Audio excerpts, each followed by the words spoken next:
Hi, I thought I would do a follow-on video from yesterday as I got loads of messages asking about our LA report and what it looks like and how I fill it in.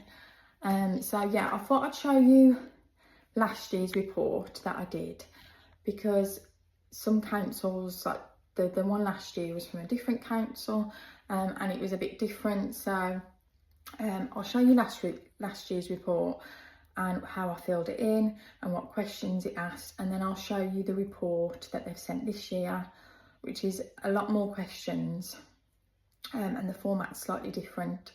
So I'll put that on so you can have a look as well. And then also I will do a follow-up video on how I do the report, what I've put in the report, just because it might help people. But what I will say is that you don't have to do the report, so it's not a legal requirement for home ed parents to fill in a report. You can just not respond, you can decline. I've always done it because I feel like I've got nothing to hide, but that is just personal choice. I can understand why some people don't fill it in. I hear a lot of stories, especially on Facebook, about like horror stories about people saying that, you know, they've read your report and they're not happy, then they request visits and then they say that you can't. But to be honest, actually speaking to home ed families and parents, I've never actually came across a bad experience with the LA. All the people, the home ed parents that I've met in person, have always said, like, yeah, it was fine. I've heard a few say they've requested a bit more detail and then they've put more detail on the form and then it was fine. So I've had also a few messages of people saying that their reports, they've always had really good comments from the reports and also a lot of support. So I wouldn't be put off by some of the stories that you hear on Facebook, but yeah, it's totally up to you if you do the report or not. It's not a legal requirement, but we always have. So yeah, I'll show you what my report was last year. This was last year's report. It asked for a brief example of a typical week.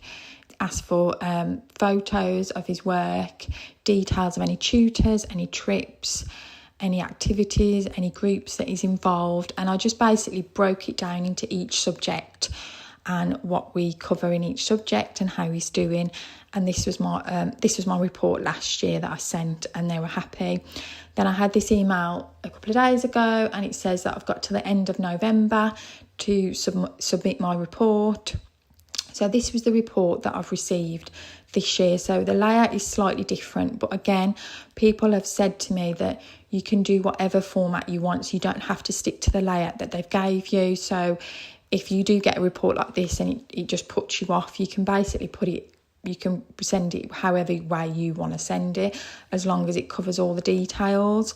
So they also gave me an example of a filled out report. So underneath was the example. This is the example of a report, and again it just shows you how to fill it in, but you don't have to fill it in on that format. You can just fill it all in on a blank piece of paper. On here though, I will say it does ask, and it did this last year, asked about a typical day and times.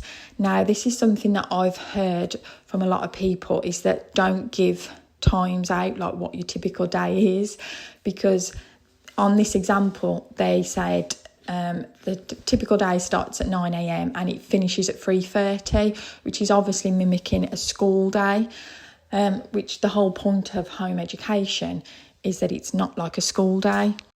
Yeah, so I'll basically fill in the report, put in everything that we've been doing the last year, any trips, any groups that he's involved in, how he's developing. I'll put all that in. Again, I won't be putting the times, because in my eyes, he starts learning the minute he wakes up and then he finishes as soon as he closes his eyes and goes to sleep.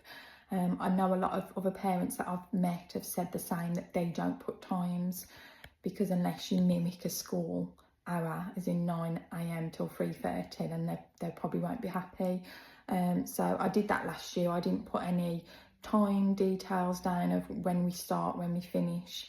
I just explained what I did in the day, and she was really happy with that. So yeah, I hope this helps. Let me know if you've got any more questions, and I will do another video on how I gather all my resources and all my material to put in the report, and then also how I do the report and then what it looks like. So hopefully it will help people, because I know this actually really worried me when I was about to take him out of school. I was like, you know, what are they going to say? But it's not a big deal at all. And again, it's not a legal requirement, so if you really don't want to do it, you can just say no.